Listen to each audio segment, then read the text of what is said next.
আসসালামু আলাইকুম। ৭৫ বাংলাদেশ থেকে সংবাদ পাঠ করছি আমি সুমাইয়া তামান্না নিশি।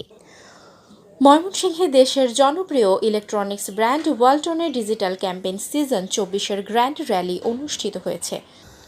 বৃহস্পতিবার ২৩ এপ্রিল সকালে নগরীর টাউন হল প্রাঙ্গণ থেকে বর্ণাঢ্য আয়োজনের র্যালিটি শুরু হয়ে নগরীর 0 পয়েন্ট ঘুরে সার্কিট হাউস মাঠে গিয়ে শেষ হয়।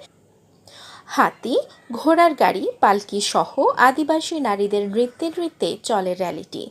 র্যালিতে অংশ নেন ময়মনসিংহ সিটি কর্পোরেশনের প্রশাসক ও দক্ষিণ জেলা বিএনপির সদস্য সচিব মোহাম্মদ রুকনুজ্জামান রোকন, ওয়ালটনের সিনিয়র এক্সিকিউটিভ ডিরেক্টর ও চিত্রনায়ক আমিন খান, ওয়ালটন ডিস্ট্রিবিউটর নেটওয়ার্কের head of sales Firoz Alam ও chief marketing officer Zoheb Ahmed সহ ওয়ালটনের বিভিন্ন পর্যায়ের কর্মকর্তাগণ। ওয়ালটন ডিজিটাল ক্যাম্পেইনের আওতায় ক্রেতাকে দেয়া বিভিন্ন সুবিধা সম্পর্কে জনগণকে অবহিত করতেই এ র্যালির আয়োজন করে ওয়ালটন ব্র্যান্ড কর্তৃপক্ষ। র্যালি থেকে ওয়ালটন পণ্যের বিভিন্ন সুবিধার কথা ক্রেতা সাধারণের কাছে তুলে ধরা হয়।